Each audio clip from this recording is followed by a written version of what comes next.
Bonjour et bienvenue dans cette nouvelle vidéo qui sera assez courte puisque je vais vous parler d'un seul mot et que ce mot, justement, je vais éviter de le prononcer pendant toute la vidéo. Je vous explique ça tout de suite.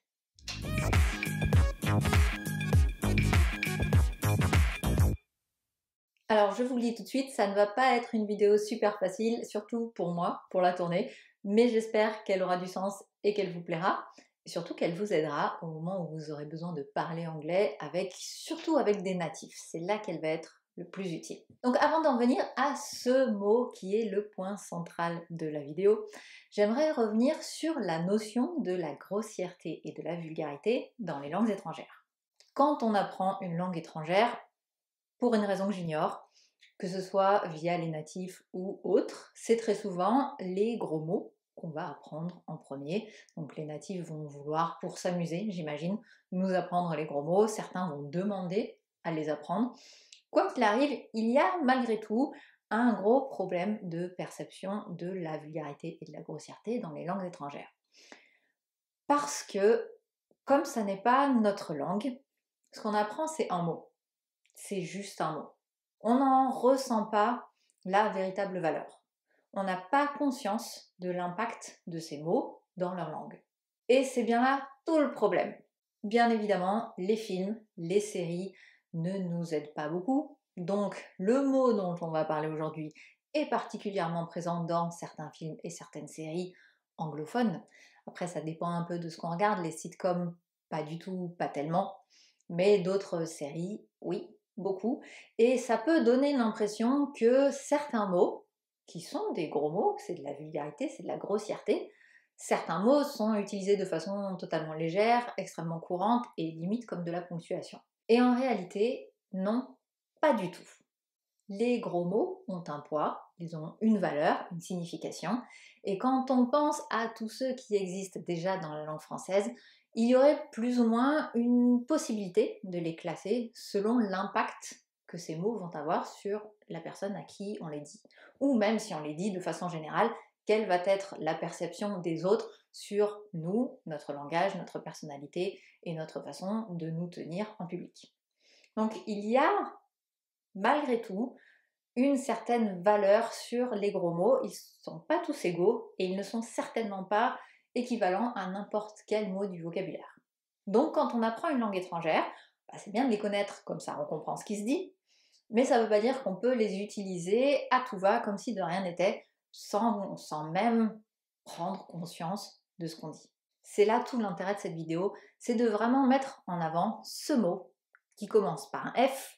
Je ne le prononcerai pas, je vous laisse le deviner, ce sera super facile, je pense, surtout si je vous dis qu'il est dans beaucoup de films et de séries. Ce mot que beaucoup trop de locuteurs étrangers utilisent comme si de rien n'était, au milieu d'expressions, alors oui, pour s'exprimer, pour exprimer très souvent de la frustration, mais malheureusement, il n'y a pas toujours sa place et certainement pas dans un milieu professionnel. Pour illustrer ça, je vais vous donner mon petit exemple du français. En français, j'ai remplacé un mot qui me sert à exprimer justement ma frustration, par le mot patate. Et quand je suis arrivée en Angleterre, ça a beaucoup fait rire mes collègues, donc j'ai tout à fait continué à l'utiliser, même si j'étais dans un bureau 100% anglophone. Quand il y a un truc qui m'agaçait, qui ne fonctionnait pas comme il fallait, je disais toujours patate. Et donc je pense que c'est probablement rentré dans leur vocabulaire des quelques mots de français qu'ils maîtrisent. Mais voilà, donc maintenant, peut-être même qu'ils l'utilisent comme une exclamation de frustration. Mais c'est très marrant parce que oui, j'ai réussi donc à transformer ça en français et à l'utiliser dans n'importe quelle situation. Et il existe justement, de la même façon en anglais, des parades à ce mot en F pour l'utiliser sans l'utiliser. Donc vous l'aurez peut-être remarqué, dans beaucoup de sitcoms, on va dire grand public, ce mot F est utilisé par tout un tas d'alternatives possibles. Je vous donne quelques exemples. On pourrait dire, quand on est surpris qu'on ne comprend pas ce qui se passe, on pourrait dire What the fluff? Ou encore une fois, si on a fait tomber quelque chose, ou je ne sais pas, quelque chose qui s'est passé, on pourrait dire Oh fudge! Donc ce sont des alternatives, tout comme mon petit mot patate. Vous l'aurez compris, les alternatives en anglais existent. Après, une fois que vous commencez à maîtriser un peu la langue, vous pouvez être totalement créatif. Vous pouvez même y insérer, si vous voulez, un petit mot français, et ça fera beaucoup rire vos interlocuteurs anglophones.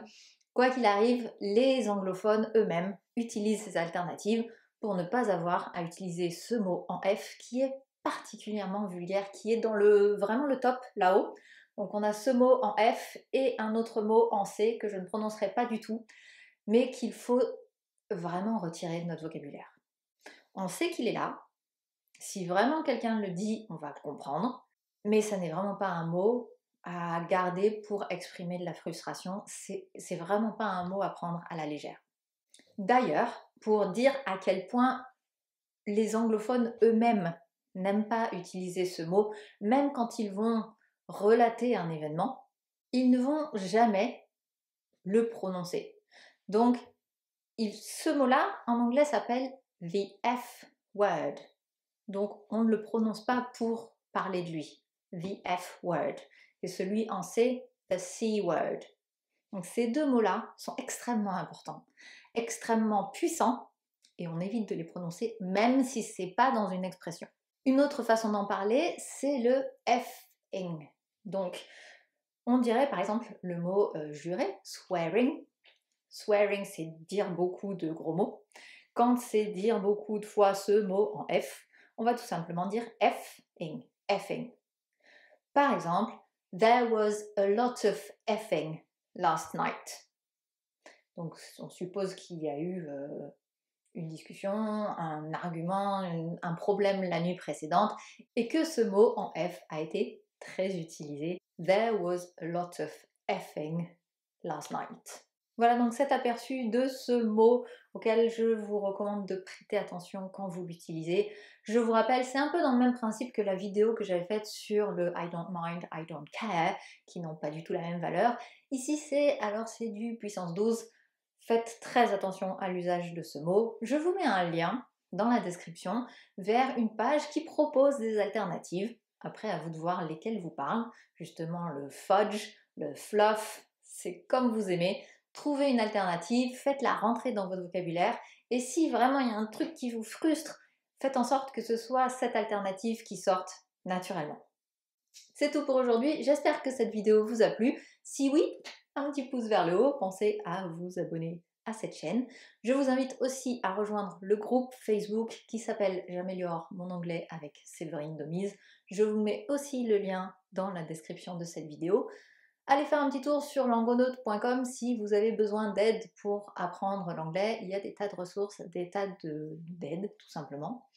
Et puis envoyez-moi un petit mot si je peux vous aider. Merci beaucoup et à très bientôt. Salut!